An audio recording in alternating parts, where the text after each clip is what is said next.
കഴിച്ച് മടുത്തു എന്ന് തോന്നുന്നുണ്ടെങ്കിൽ ഇവിടെ വെച്ച് ഈ തൈലം ഒന്ന് പുരട്ട്. ഇന്നൊരു മീനിലേക്ക് പുരട്ടിക്ക്.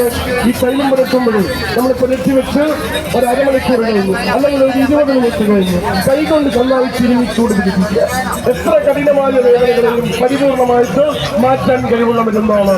വർഷങ്ങളോളം, മാസങ്ങളോളം, ആഴ്ചകളോളം, ദിവസങ്ങളോളം, മണിക്കൂറുകളോളം, മിനിറ്റുകളോളം, സെക്കൻഡുകളോളം വേദനയും കൊണ്ട് നടക്കുന്ന ആളുകളുണ്ടെങ്കിൽ ഇവിടെ വെച്ച് തൈലം കൊണ്ട് പുരട്ടണം. ഈ മരുന്നിന്റെ മാസ്കരീയമായ കഴിവുകളോ നമ്മൾക്ക് മനസ്സിലാക്കാം. നമ്മെ പോലെ അധ്വാനിക്കുന്ന സ്ത്രീജനങ്ങൾ നമ്മുടെ വീട്ടിലുള്ള അവർക്ക് നമ്മൾ ഒരു ബോട്ടിൽ തൈലം ഒന്ന് മേടിച്ചു കൊടുക്കും. വേദനകളെ പരിപൂർണമായിട്ട് മാറ്റി ഈ തൈലം ഒന്ന് പുരട്ടാം. അങ്ങിങ്ങായി മാറി നിൽക്കുന്ന മുഴുവൻ വേദനക്കാരെയും എന്റെ പരസ്യവേദിയിലേക്ക് ഒരിക്കൽ കൂടി ഞാൻ ഹാർദമായി സ്വാഗതം ചെയ്യുകയാണ്. ഇനിയുമുണ്ട് ഒരുപാട് മരുന്നുകൾ.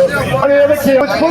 ചെമ്പരത്തി, ചങ്ങനമ്പരണ്ട, ഓരില, ഈരില, മൂവില, ഭൂതച്ചട, വാളംപുളിയുടെ ഇല, മാവില, കശുമാവില, 61 കൂട്ടം വെച്ച് മരുന്ന്. ഈ മരുന്നുകൾക്കൊക്കെ ശക്തിയുണ്ട്, പവറുണ്ട്.